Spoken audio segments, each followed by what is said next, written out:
Bienvenidos a un nuevo programa de Focus. Hoy vamos a hablar de las redes, vamos a hablar de las multinacionales, los grandes conglomerados de agencias, que hoy día cada vez son menos, ¿no? Ellos nos van a contar un poco, mis invitados nos van a contar un poco de esto, de cómo es este mundo de las redes. Y para ello hemos invitado hoy a Alberto. Hola Alberto. Hola Ernesto, ¿qué tal? ¿Cómo estás? Eduardo. Hola Ernesto, ¿cómo estás? Estoy con Max. ¿Qué tal, Ernesto? Gracias. Y con Nelson. ¿Qué tal, Ernesto? ¿Cómo estás? Y bueno, la idea es que nos cuenten un poco, pues, sobre sus experiencias de tanto tiempo trabajando en importantes redes que son las que hoy en día, de una u otra manera, lideran el mundo de la industria de la publicidad, ¿no? Cuéntanos un poquito, Alberto, en el caso de ustedes, que son, además, creo que en el caso de ustedes son asociados, ¿no es cierto? O Sí. socios, ¿no? Socios. De una red importante que es que forma parte de un grupo aún más grande. ¿Por qué no nos cuentas un poquito, como una presentación, y luego entramos en materia? Bueno, en nuestro caso, se podría decir que nosotros empezamos a convivir antes de casarnos con DDB porque Ricardo Chadwick y yo, que fundamos Fahrenheit en el 2009, manejamos Pragma DDB antes, siendo empleados de Pragma, y ahí conocimos la red, en realidad. Y en ese momento no éramos socios, ¿no? Entonces tuvimos la oportunidad de convivir y ver si era alguien que en algún momento nos íbamos a querer casar, ¿no? Y la verdad que esos 4 años y pico que estuvimos manejando Pragma y conociendo DDB y la cultura de DDB, justo coincide más o menos cuando entra un nuevo presidente para la región, que es Juan Carlos Ortiz. Fue como una buena experiencia digamos, de un enamoramiento inicial. Y de ahí cuando salimos nosotros de Pragma para abrir Fahrenheit, que fuimos por un periodo, se podría decir, unos cuantos meses independiente, nos llama DDB para ver si queríamos ser socios, ¿no? Y esa decisión fue relativamente fácil de tomar tanto para Ricardo como para mí, porque ya habíamos pasado por la experiencia, entonces no había una incertidumbre de saber cómo será, si lo que se ve desde afuera es igual que desde adentro, ya lo habíamos vivido desde adentro, entonces ahí no nos detuvimos mucho tiempo en tomar la decisión de ser socios, y desde el 2010 14 años, somos... 12 años. No, 13 años, o sea, nosotros abrimos 2009, desde el 2010 somos socios hasta ahora. Okay. Y podría decir que es un matrimonio feliz. Sí, tal cual. Eduardo, antes de estar en esta, estuviste en otra. De hecho, nos conocimos Tal cual. en Macán hace muchos años. Como unos 20. No sé cuántos, pero muchos. Hace ya varios años eres el CEO de Young & Rubicam, que ahora es BML Young & Rubicam, ¿no? BML. Y tiene que ver con esto que estamos conversando, que vamos a conversar respecto, pues, a las redes, y a cómo se mueven, cómo han ido creciendo, cómo se han ido juntando, asociando, absorbiendo otras agencias. Cuéntanos un poquito de la experiencia en Young & Rubicam. Bueno, de lo último que has dicho, lo que hemos podido ver los últimos años es, evidentemente, sobre todo en el caso de WPP, un trabajo de optimización de su portafolio, ¿no? Porque con la anterior gestión del conocido Martín Sorrell, había mucha adquisición, sobre todo de compañías que estaban muy vinculadas a tecnología, digitales, y que algunas estaban muy hot creativamente. Entonces, este señor lo hizo muy bien, el mercado iba para arriba, pero se hizo de muchas marcas. Y claramente, en una situación distinta, no solamente del mercado publicitario, sino de la economía, en algún momento tenía marcas ya que no podía manejar, en donde no tenía control, y además redundaban, ¿no? Porque finalmente era un portafolio que debía abordar ciertos segmentos, una que otra tenía que tener propuestas distintas, más allá de que evidentemente crecía, ¿no?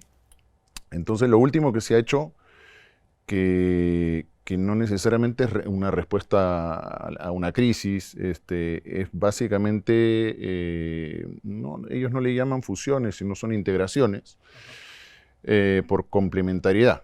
vale decir, está juntando básicamente a las compañías que tienen algún tipo de herencia más vinculada a la creatividad o la estrategia, con algunas que son prácticamente nativas digitales, ¿no? Como en nuestro caso VML. Me parece que en el caso de Gray es con RGA y en el caso de Wunderman con Thomson, ¿no? Entonces, básicamente lo que hace es repotenciar la propuesta de valor de cada una de las compañías que de alguna forma y en algún momento se están compitiendo entre sí y están perdiendo negocio, ¿no? Sobre todo las tradicionales. Entonces, yo creo que tomó muy buenas decisiones. Hay algunos que no están necesariamente de acuerdo con de alguna forma quitarle, digamos, el reflector a grandes marcas como Thomson o Young & Rubicam, que son de toda la vida. Pero yo creo que es una decisión bastante lógica, porque no solo son marcas, son negocios. Entonces, detrás hay propuestas de valor, no solamente valores y filosofías, que algunas son súper buenas, y ciertamente un poco idealistas, y otras son más prácticas, ¿no? Por ejemplo, ahora nos hemos plegado casi que absolutamente a VML, con un CEO que es increíble. O sea, es un tipo que digamos, fundó la compañía en Kansas, es absolutamente, digamos, horizontal, absolutamente cercano, y es un tipo que ve la industria desde otra perspectiva, y así es como vienen siendo los CEOs ahora, ¿no? O sea, él sabe perfectamente que no necesitas un headquarter en Nueva York, y probablemente esa es la decisión por la cual está hoy en Kansas, ¿no? Que además es una oficina increíble, porque es un aeropuerto, en fin, una serie de cosas alucinantes que tiene.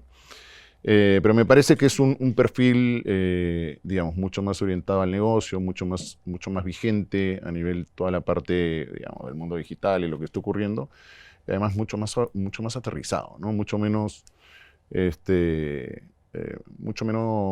digamos, se mira mucho menos el ombligo, ¿no? Bueno, no es casualidad que nuestros invitados sean ustedes cuatro, porque además pertenecen a holdings diferentes, ¿no? Que, como dices, que reúnen muchas agencias, mencionabas varias, mencionabas por ejemplo el caso de WPP, mencionabas también a Wunderman, está Ogilvy, Claro, Ogilvy. está Gray, ¿no? Y tenemos a Max aquí que viene de Macan, que forma parte de APG, que es un grupo muy grande también. Max está aquí con nosotros en Perú, ya pasaste los 10 años, ¿no? 11 años. 11 años. ¿no? Y por lo que estoy viendo, soy el más tío en el mismo network, con 22 años seguidos en Macan. Sí, mira, yo, en el caso de Macan, siempre fue como en Costa Rica. Básicamente, las cuentas grandes locales las veía el grupo Garnier, y Macan tenía las cuentas internacionales. Entonces, siempre fue esa curiosidad de ver los dos mundos. También trabajé en Garnier un tiempo, empresa más, digamos, familiar local. Y dije, bueno, quiero conocer un poco el mundo de Macan, que te ofrecía en ese momento la gran compañía internacional. Y finalmente entré en una unidad que se llama MRM, que en aquel momento era Relationship Marketing, ahora está más enfocado en todo lo que es data. Y no comencé en el lado de Macan, sino comencé en ese lado. Me acuerdo, iba para Puerto Rico, por cierto, era que estábamos conversando fuera de cámaras, pero me dijeron, bueno, ¿sabes qué? Quédate haciendo un trabajo en Panamá para Nestlé, para un proyecto de La Buena Nueza, que era un programa de lealtad. Bueno, y 8 años y 2 hijos después todavía seguía en Panamá y nunca toqué el puerto en Puerto Rico. Y comencé a pasar a diferentes mercados hasta llegar a Lima en el 2011, a la mitad de ese año. En el caso de Macan, un poco sí es parte de PG, pero el mismo Macan ha creado un grupo dentro de él, que es Macan World Group, y ahí tienes agencias como MRM, tienes a Macan, tienes a Momentum, que es Experience, tienes Craft, que es producción, tienes a Weber Chadwick, que aquí es afiliado con Apoyo, tienes un Future Brand, que entiendo que va a haber también un programa donde va a participar. Entonces sí tomó una estrategia de hacer dentro de un holding, hacer un grupo específico para dar diversidad de servicios, y tomó por ese camino ya hace bastantes años para atrás.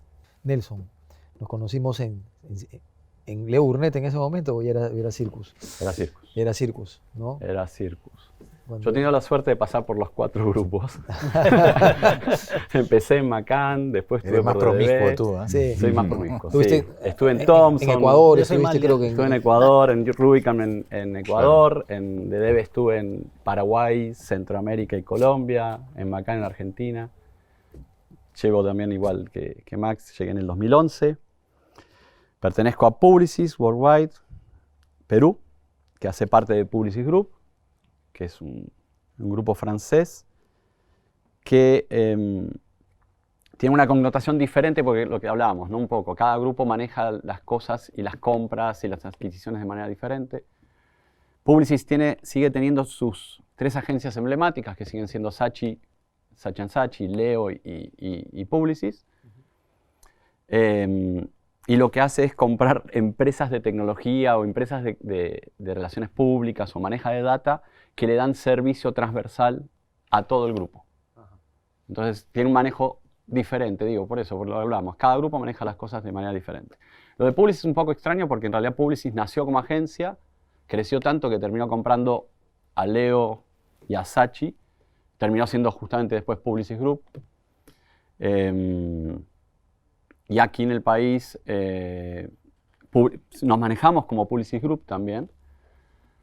En realidad nosotros a Francia reportamos como grupo, no reportamos como unidades independientes o como agencias independientes. Y nosotros acá somos Starcom, Zenith y Spark, Digitas y Publicis, como agencias más allá de las transversales. Y manejamos solamente una facturación directo para Francia, por ejemplo. Entonces cada grupo tiene sus pros y sus contras. Y parece mentira, pero aquí, digamos, en estos 4 grupos está concentrado no sé cuánto, ¿no? Tal vez Dentsu, pero que no está acá, y Havas, pero... Sí, el 70 del 80 pero global. creo que, ¿no? Sí, Creo está que el 80-90% acá de es la el 80-90% facturación mundial, si lo querés ver como grupo. Efectivamente. Y lo que quizás no saben muchos de los que, porque acá hay muchos de la audiencia que tenemos es gente que está estudiando, y por eso me parece interesante cuando cuentan todas estas cosas, porque uno dice, caray, ¿cómo es este mundo? ¿No? Y es curioso, pues, pero hay, digamos, una estrategia, digamos, de alto nivel, digamos, detrás de todas estas campañas, porque finalmente nosotros formamos parte, o ustedes forman parte de escuelas, ¿no? Que trabajan, ¿no? con ciertos procesos, con ciertas metodologías, ¿no? Con talento de todo el mundo, además, porque por sus agencias pasa, bueno, de hecho, ustedes 2 están aquí, hoy en Perú, han pasado por muchos otros lugares. Ustedes también, en su oportunidad, han tenido la oportunidad de tener este networking con mucho talento internacional, y que permite que hoy la publicidad peruana tenga un lugar también en la región, y, por qué no decir, en el mundo, ¿no? Bueno, tú fuiste mi cliente cuando yo estaba en Leo Burnett. ¿Verdad? Y también y en Fahrenheit también, fíjate. Y en Fahrenheit también. Que Sí. ya los comentarios de cómo eras de clientes para otro Otro programa. Hasta para dos. A otra, Para una serie de Netflix. en otro horario, en otro horario. La gente que ve este programa va a decir, pucha, porque cada mesa que invito, o sea, me sacan estas cosas, ¿no? Sí, pero no de todos una son u otra honestos, manera. está bien. No todos, claro. Pero no, yo creo que también algo que pasa, que tal vez en el caso de Max un poco menos, a pesar de que también has pasado por algunos otros, pero cuando uno pasa por diferentes culturas, también te enriquece y te va aumentando la mochila de experiencias, ¿no? Porque yo también empecé en una agencia en Puerto Rico que era Thomson, después pasé a Jonan Rubicam, estuve como 3-4 años, después aquí Leo Burnett, y después DDB, ¿no? Y todo ese camino vas viendo las diferentes, como decía Eduardo hace un rato, las diferentes miradas que cada red hace, o que cada CEO hace, o que cada director regional hace, porque no solo es el CEO global, sino quién tienes en Latinoamérica mirando. Y nosotros tuvimos, cuando nosotros entramos en Pragma, el director de Latinoamérica era un financiero. O sea, imagínate un financiero, pues, que era Steve Burton y gringo todavía, ¿no? Bueno, entonces, pero WP ha estado, digamos, bajo Martín Sorrell durante... No, claro, pero no estás en la parte de servicio tanto al cliente, estás bien arriba, ¿no? Esto era, imagínate, y esos son parte en adicto, muy buen amigo Steve, que lamentablemente ya que en paz descanse, pero pero me acuerdo que había una época pues que era un financiero gringo que teníamos a veces que hacer una reunión para presentarle a Telefónica, que era español, que no sabía ni pío de inglés, y le llegaba que viniera el gringo a decirle, bueno, yo no hablo muy bien español, y entonces pasamos de ahí, de ese extremo, a tener a Juan Carlos Ortiz ahora, que es un director creativo, y un político, pero así brutal, ¿no? Entonces, uno viaja por esas experiencias y también te enriquece, porque No, y también te obliga a mover cintura, ¿no? Y a aprender, ¿no? No, y las redes aprenden, porque el caso de McCann, cuando yo entré era Jens Olesen, que era un danés. Me acuerdo. Un danés en El América vikingo. Latina, y nunca aprendió El vikingo. a hablar español en su vida. Era un tipo de 2 metros prácticamente. Sí, el vikingo, Era, totalmente. era impactante, y ya después van entendiendo que tiene que ser más afín a la cultura Porque tienes que el tener país. relación con los clientes, ¿no? Al final, ¿no? Eso que dices es interesante, porque por lo menos nosotros, en WPP, lo que se está empezando a ver es que ya no son las redes o las agencias de WPP las dueñas de sus clientes, son los holdings. Entonces, antes el holding tenía una mirada muchísimo más corporativa y sabía que existían los clientes, pero los dejaba en manos de las redes, ¿no? Hoy el cliente es del holding. Lo gestiona Es del holding. O sea, Y hasta estratégicamente determina, porque tú atiendes a tal, tú acá, tú claramente tales pone los países, recursos, etcétera, los recursos a su servicio. ¿Por qué? Porque sabe que en algún momento tiene que tomar decisiones en donde puede prescindir de una agencia, o puede prescindir de 2, o puede juntar 2. Entonces, finalmente están haciendo lo que muchos, ¿no? Si bien somos el brazo que opera, el que termina viendo por el negocio es el holding. Sí, de acuerdo. Eso es lo que por está, lo menos eso nosotros está trabajamos pasando completamente mucho, así. mucho. O sea, el propósito de la propuesta de valor que tiene el grupo es The Power of One. O sea, vos como cliente sos cliente, más allá de que seas Publicis, Saatchi, Leo, Fallon, BBH, The Community, vos sos cliente de Publicis Group. Y van a poner los talentos que tengas que mover. Claro, que es lo inverso de lo que le pasa a Alberto. O sea, Es- Alberto tiene la conexión local, tiene la injerencia local, el trabajo, el talento, etcétera, etcétera, pero, claro, si viene un holding como el tuyo, claramente compra el talento, el trabajo y el potencial. A nosotros, evidentemente, hay una mirada bastante corporativa, no solo en way of work y procesos, sino inclusive de velar porque no haya ningún, digamos, no desatendamos al cliente, ¿no? Entonces, ¿Qué tan importante es para las marcas globales el trabajar con las redes? O sea, ¿cuál es el valor que le agrega el estar en una red a una marca, no sé, como Nestlé, como tantas otras, ¿no? Como Kimberly, como cualquier otra, ¿no? Clientes de ustedes, ¿no? Y que además por muchos años, aunque ya no tanto, ¿no? De hecho, caso Coca-Cola, hay muchos casos que después de décadas han hecho cambios de agencias, pero ¿cuál es el valor real de trabajar con una agencia que es global y que conoce un poco más la marca en su... Mira, yo creo que hay una que es clara, que es un tema de negociación, que no hay que ponerse romántico y adornarlo. Hay un tema de negociación yo te iba a decir lo mismo. que se hace en masa a nivel global, y eso tiene un beneficio para el cliente en ese caso.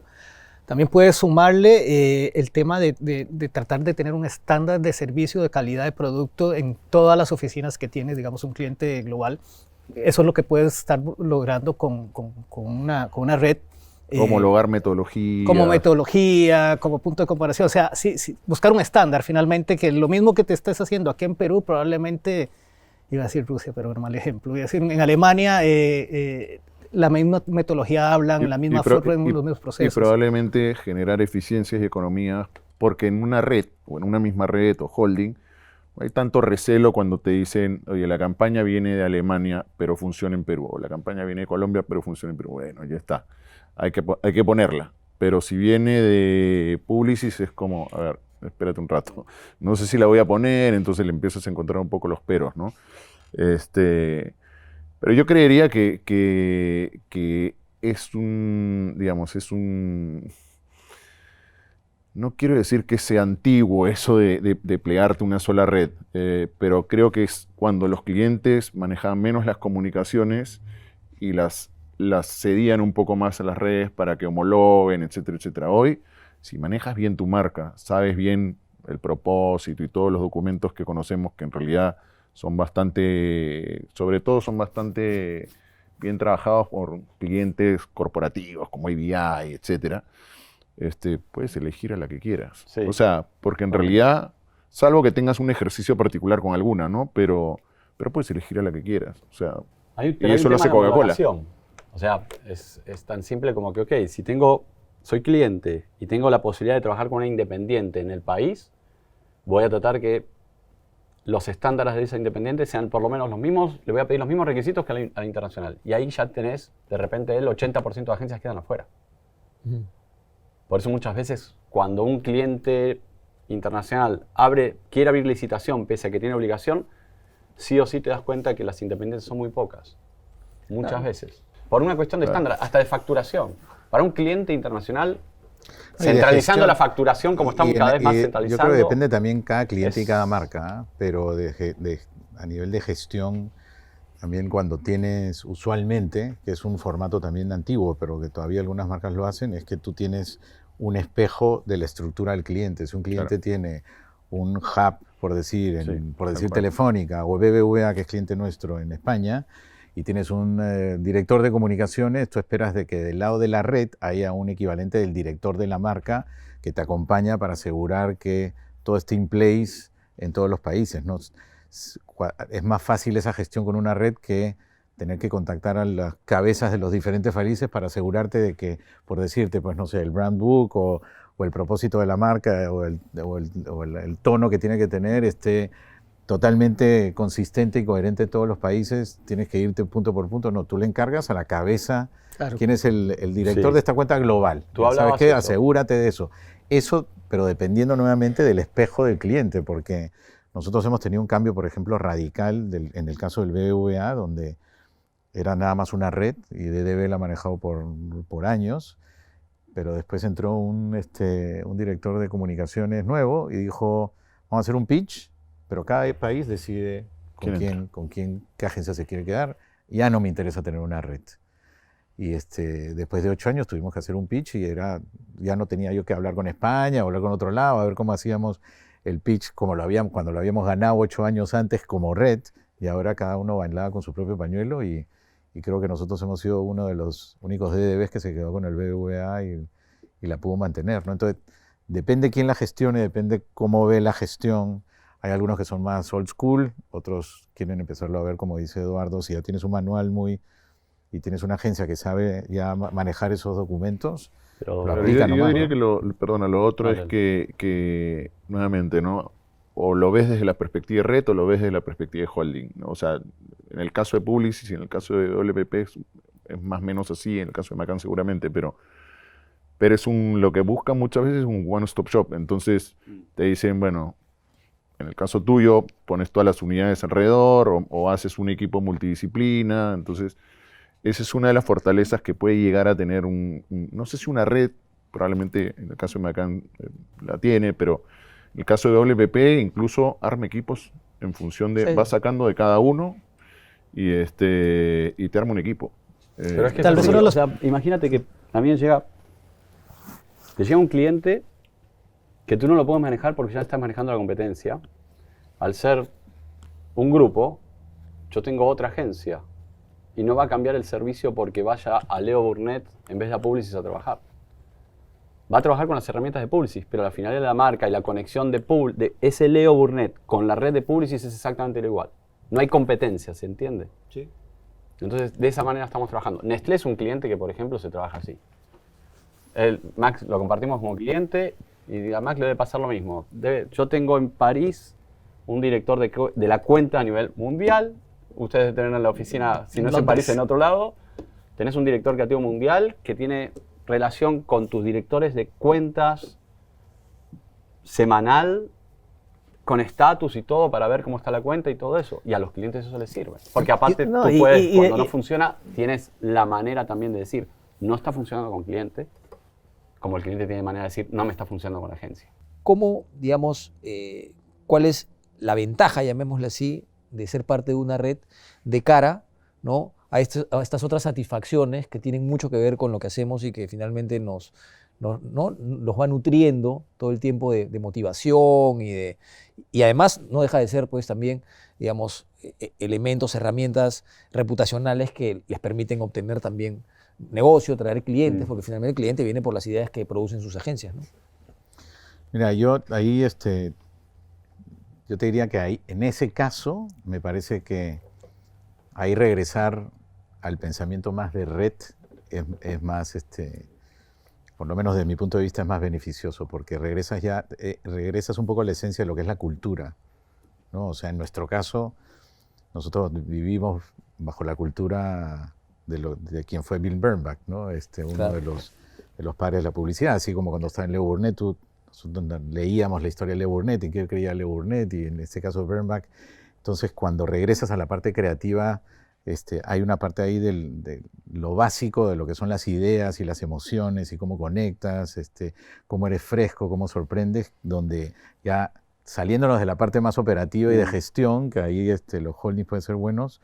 En este caso, por ejemplo, en nuestro caso tenemos un líder que se potencia el lado más creativo de un Juan Carlos Ortiz como presidente. Él arma un Creative Council donde se llevan los trabajos que genera cada oficina y se les hace una evaluación e inclusive evaluación y recomendaciones de cómo puede pulirse mejor cuando está todavía en work in progress, cuando todavía no está acabado, ¿no? Entonces eso te va ayudando a nutrirte y te dan, ¿cómo se llama? Y sin temor te dan con palo, ¿no? Y te dicen, ¿sabes qué? Esto que está acá no va a llegar a ningún lado, o sea, ni siquiera lo vuelvas a traer.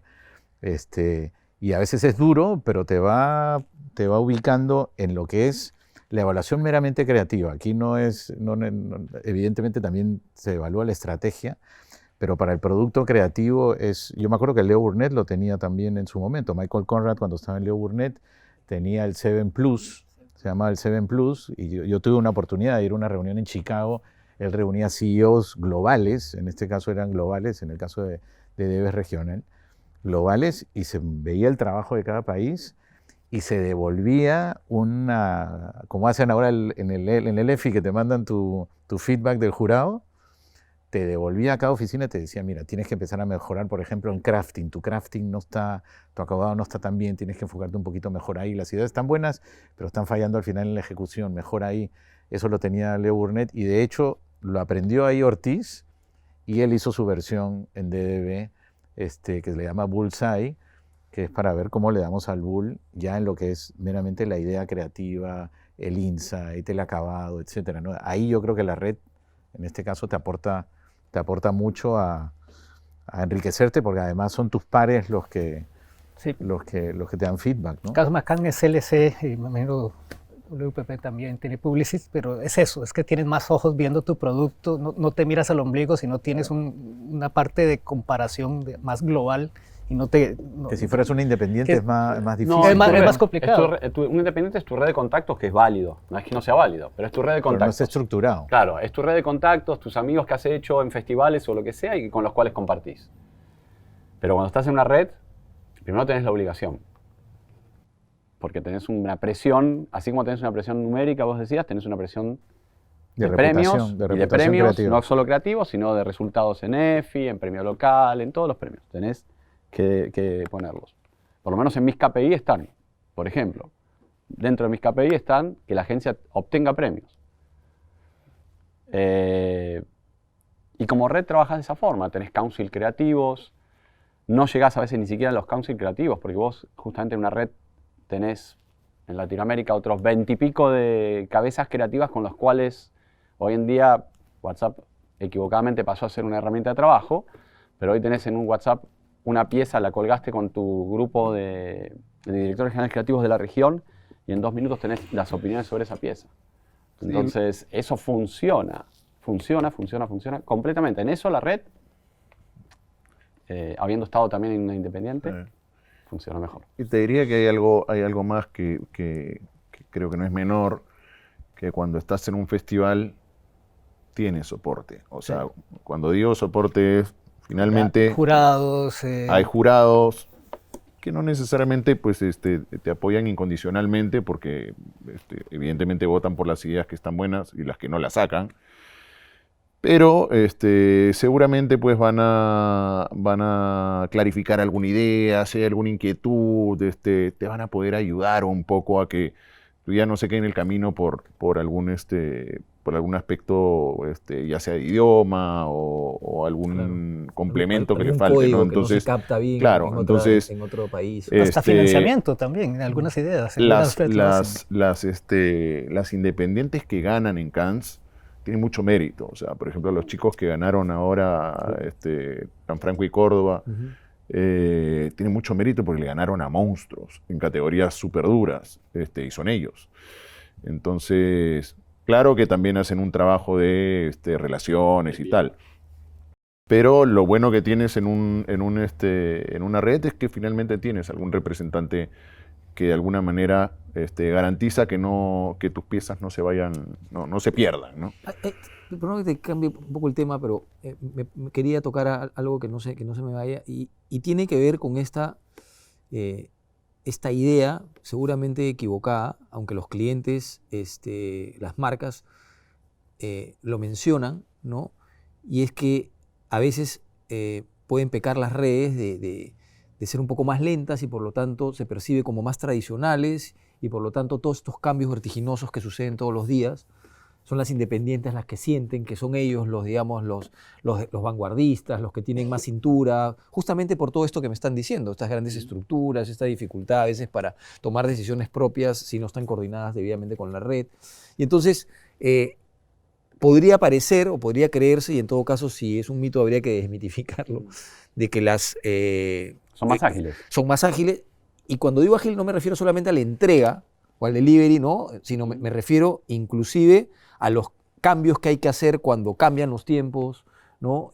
Ahora con el tema de la pandemia se aceleró muchísimo todo el tema digital, el e-commerce y todas estas cosas, y entonces, claro, a veces da la sensación de que estas grandes estructuras son más lentas en reaccionar a estos cambios. ¿Qué piensan de todo esto? Yo creo que al contrario, más bien, si hablas de tecnología, todos estos holdings tienen unas espalda más grandes para hacer inversiones, ya no pensando en un solo país, sino a nivel global, y rápidamente pueden adaptar las tecnologías. Tienen esa espalda, digamos, financiera que los deja estar en lo último y lo puedes probar en un mercado y después bajarlo en el otro. O sea, más bien en este nuevo mundo que estamos viviendo de velocidad, de innovación, tecnología y data, estos holdings tienen, digamos, un edge. Ya, pero si me olvido de las agencias yo creo y que pienso es en una otros... percepción Claro, equivocadísima, porque en realidad un trabajo bien hecho lleva un tiempo. Seas independiente, ya, pero o sea, Pero olvidémonos, dices agilidad olvidémonos incorporación de talento, pero olvidémonos de la flexibilidad. dicotomía entre independiente y multinacional. Pero, por Listo. ejemplo, ahora hay nuevos actores, ¿no? Estas consultoras, no sé, los Accenture, o sea, que son nuevos jugadores en el mundo de la publicidad y que quizá Ojo, han corporativos encontrado... igual, ¿eh? Sí, Corporativos Corporativos igual, ¿no? Pero, Sí. pero quizá han encontrado, Tuvo que ¿no?, comprar una Droga Five para oportunidad poder en el entenderlo. mundo de la publicidad de integrar de repente la oferta que ellos tienen, incorporar creatividad, ¿no? De hecho se ha visto eso. Y también tenemos hoy día, por eso, otros jugadores, ¿no? Yo creo que los locales, y sobre todo hablando de agencias más pequeñas, evidentemente tienen mucho más cintura para decidir si mañana te ponen, no sé, te cambian el planner, digamos, más de lo efectista, y mira, te puse no sé quién. Lo otro es que no necesariamente una agencia independiente gestiona bien su negocio. Porque es bastante probable, y me he encontrado muchas veces con chicos que empiezan una agencia y me dicen, oye, y seguramente tú lo debes haber vivido, oye, ¿cómo se costea esto? Pues no sé si estoy haciendo negocio. Y al final están trabajando para pagarse el sueldo. Es un negocio. Y ahí es donde las redes, si bien el aspecto de dinero, que finalmente somos empresas, ahí es donde las redes tienen mucho ejercicio para ayudarte incluso a mover el negocio. Entonces, yo creo que depende un poco de a qué se le llame flexibilidad y agilidad. Totalmente. Y aparte, digamos que vamos a llamarlo así, el miedo de la industria a las consultoras fue hace 3, 4 años. Y eso paró porque las consultoras se dieron contra la pared y tuvieron que empezar a comprar agencias de publicidad para poder entrar realmente donde querían entrar, en el mundo de la creatividad. Y hoy en día, si te das cuenta, así como hace tal vez 4 años o 3 años, Claro, Accenture Al final salió, ya no hay nuevos jugadores grandes, así como siguen siendo porque los entró en mismos, el ¿no? mundo ¿A eso te corporativo, refieres? como dice también Y- mi amigo. O sea, nosotros estamos acá como mundo corporativo y Accenture hoy en día es tan o más corporativo que cualquiera de nosotros 4. Es así. Y su cabeza viene del mundo corporativo, ¿no? David Droga viene del mundo corporativo, completamente. Y es la cabeza hoy en día creativa de Quisiera- Accenture. Y no, Sí. déjame decir una cosa que también ahora viendo el grupo que estamos aquí invitado, pues si quieren tocar el tema creativo, todo este grupo que ha estado acá, bueno, Nelson viene a la parte creativa. Sí, yo vengo a la es parte claro creativa. que hemos apostado en la creatividad. Y muchos de nosotros, o cuando llegamos a tomar la Bueno, operación acá. Macán es un excelente ejemplo, ¿no? O sea, creo que todos cuando Grisol tomó la operación en Young, coincidirán en eso, ¿no? el caso de ustedes, Mm. siempre han apostado a la creatividad, entonces es parte de este grupo, es un grupo que ha apostado por la creatividad, estando con un holding por detrás. Entonces tienes esa gran oportunidad de apostar por lo que es esta industria, la idea, la creatividad es la que manda en este caso. Y estas empresas que hemos pertenecido a holding se han extinguido por generar buenas ideas y buena reputación creativa también al país. Y de hecho conversamos un poco antes de la reunión con Max y decíamos, oye, finalmente las agencias de Latinoamérica, ya sea WPP o IPG o Publicis o DB, no representan más del 10% de los ingresos globales incluyendo Brasil, de los ingresos globales de un holding o de una red. Entonces me tienes que dar algo más. Me tienes que dar algo más que la poca plata que me das, digamos, porque no necesariamente el volumen de ingresos viene por acá. Entonces, claramente tienes mercados como Brasil, mercados como Argentina, que exportan muchísimo y hacen trabajo increíble, y Perú lo está haciendo increíble también, y Colombia lo viene haciendo muy bien. Entonces, Inclusive ahora más Perú que Argentina. sin duda. Entonces creo que ese balance, sobre todo en el caso de Perú, es crítico, ¿no? Porque que le pillas un volumen de profit que es inmanejable a Perú es absurdo, pero si le pides un negocio saludable, pero con buen brillo creativo, tienes una ecuación perfecta, ¿no? Claro, si tienes un mercado como cualquiera de los de Asia, no le vas a pedir solo creatividad porque es un mercado inmenso. Entonces, yo creo que ahí nosotros tenemos una oportunidad súper, súper importante. De hecho, te decía, y tú lo puedes decir, lo oí en el Martínez cuando te entrevistaron, que Ortiz decía que creo que el porcentaje de premios de la red de parte de DB que era el 60%. O sea, en Cannes. Eso es un poco lo que se espera de estos mercados a nivel creativo. No estamos tan alejados de ese mundo como a veces nos tratan de poner, digamos. Sí, seguro. Bueno, tengo que terminar esta conversación tan interesante, pero no quisiera terminar sin darles medio minuto a cada uno, de repente, para hacer algo que se pueda haber quedado en el tintero, alguna cosita que tenga que ver con esta conversación, con las redes, con la performance de sus agencias. Me encantaría escuchar algo más. Si Es el momento de si es que vender. la oportunidad. Pero sin No. mirar a la cámara y Sin mirar a la decir... cámara. Sin tanto eufemismo. La cámara 2. Sin tanto eufemismo, vamos a ver eso. No, la cámara 2, esto que decir Eso allá, es. cuando Ernesto era cliente mío, les quiero decir, y eso sí fuera de bromas, uno de los mejores momentos de la publicidad peruana fue cuando este señor... Pucha, era yo nuestro- dije que se vendan sus agencias, No, no nosotros. No, pero sí vale la pena decirlo porque yo creo que esto trasciende la agencia ni la oficina. El resultado, justamente hablando de la creatividad, es en la medida en que haya una sincronización y un compromiso y un matrimonio por apostar por las ideas, cliente y agencia. Yo creo que todos sabemos lo difícil que es sacar buen trabajo si el cliente no es un cómplice.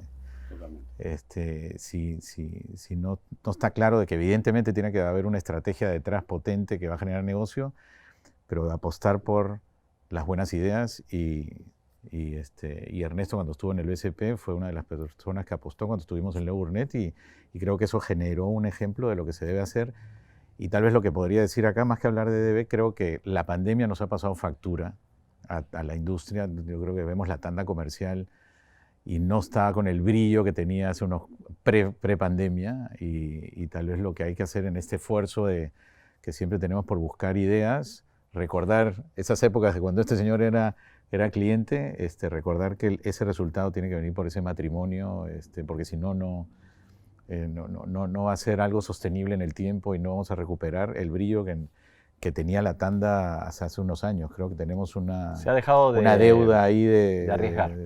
Sí. Se ha dejado pero de la arriesgar. pandemia nos trajo, además de mucha presión y velocidad y eficiencias, porque nos puso eso, nos alejó. O Sí. sea, no puedes, o sea, los mismos creativos que tienen que pimponear así, mirando para el techo, comprando acá, prendían el Zoom y dejaban las cámaras prendidas y empezaban con las cámaras prendidas. Es muy difícil que puedan salir buenas ideas de eso, y es muy difícil también de cuando uno lo presenta a un cliente, cuando tienes un cliente con las cámaras apagadas. O sea, creo que la pandemia nos enfrió la relación. Creo que hay que empezar a ponerle gasolina a regresar a la normalidad y otra vez volvernos en cómplices para generar buenas ideas, ¿no? Y por lo menos estos 4 jóvenes que estamos acá los vamos a hacer. Y yo nada más sumar algo que creo que es importante también, que tiene que ver con la red, pero también tiene que ver con el Perú, es justo este año acabamos de mover una directora de cuentas a manejar Commonwealth, que es General Motors, a México, y Alonso Palomino, que es de Kraft, va a manejar la sección andina. En este periodo que he estado por acá, pues, hemos exportado talento peruano a 12 personas que han ido hasta tan largo como Singapur, Atlanta, Brasil, Panamá. Y yo creo que siendo una transnacional, creo que tiene que darle esa oportunidad al talento local de poder crecer en otros mercados. Ojalá esa gente vuelva en algún momento y todo lo que ha traído ayude a desarrollar el mercado.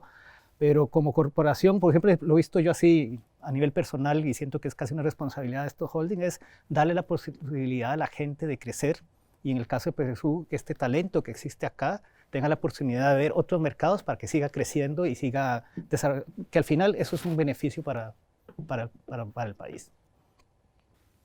No, yo, habiendo trabajado en 9 países de Latinoamérica, me parece que más allá de la calidad humana que tiene el peruano, ¿sí? Que si no hubiera calidad humana es difícil que haya talento también. No sé por qué, pero países donde me ha costado más encontrar calidad humana, el talento es menor. Yo creo que están muy relacionados. Y la resiliencia que ustedes mismos hablan siempre, ¿no? Que el peruano tiene esa cosa de peleadora, resiliencia. Yo creo que eso es lo que ha hecho al final de cuentas que el nivel creativo de este país, no le llamamos el nivel creativo, llamamos el producto de la industria en la cual trabajamos, haya escalado como escaló. A mí me encantaría, por supuesto, que se repitieran más esos Grand Prix de peruanos, pero desde Perú. No que tengan que estar afuera, porque hay clientes afuera que sí de repente arriesgan mucho o entienden que una gran idea, cuesta al final de cuentas mucho menos que una mala idea. A ellos les cuesta mucho menos y el impacto que va a tener es mucho mejor. Entonces a mí me encantaría eso, que al final de cuentas haya clientes que sí entiendan esto y se la jueguen más. Y a nivel de talento en este país hay muchísimos chicos con el cuchillo en la boca tratando de comerse el mundo. Y donde les das un poquito de soga, Y donde esas ideas, arrancan. generan más negocio al final. Total, es Sí. por eso, es una gran idea, Es genera comprobado. Sí. Sí, yo, bueno, Es así. para complementar un poco lo de Nelson, a mí me parece absolutamente cierto que no somos profetas en nuestra propia tierra, ¿no? Y que todo este tema digamos, de poder hacer las cosas acá debiese darse más seguido, debiésemos poder retener el talento. Sabemos que estamos en condiciones que no nos favorecen a todas las industrias, no solo a nosotros. Pero creo que hay algo que se ha venido haciendo sobre todo en los últimos años, ya sea por esfuerzos que ha venido haciendo Macán, Debe ahora último, que creo que nos ha devuelto toda la confianza que no necesariamente teníamos. O sea, esto es como el fútbol y la vara está alta. Entonces, yo diría, hay que ir al Mundial y hay que ir al Mundial a ganar, o sea, a competir. Y creo que tenemos las condiciones, porque el talento está. Ojalá lo podamos retener, pues si no lo que vamos a terminar haciendo es desarrollándolo y mandando chicos hacia mercados más grandes para que en algún momento alguien diga, este chico trabajó para nosotros, ¿no? Sí, era bueno, ¿no? Pero lo ves haciendo goles en otro lado. Entonces, yo coincido que la tarea que tenemos es, con las limitaciones que hay, tratar de que el talento se quede, ¿no? Bueno, muchachos, muchas gracias de verdad por haber estado aquí con nosotros. Ha sido súper aleccionador lo que hemos escuchado. Hemos aprendido todos, ¿no? Creo que la idea de este programa también es que todos aprendamos. Nosotros de ustedes de ustedes mismos y la gente que nos ve también, ¿no? Muchas gracias, amigos de Focus. Nos vemos en una próxima oportunidad.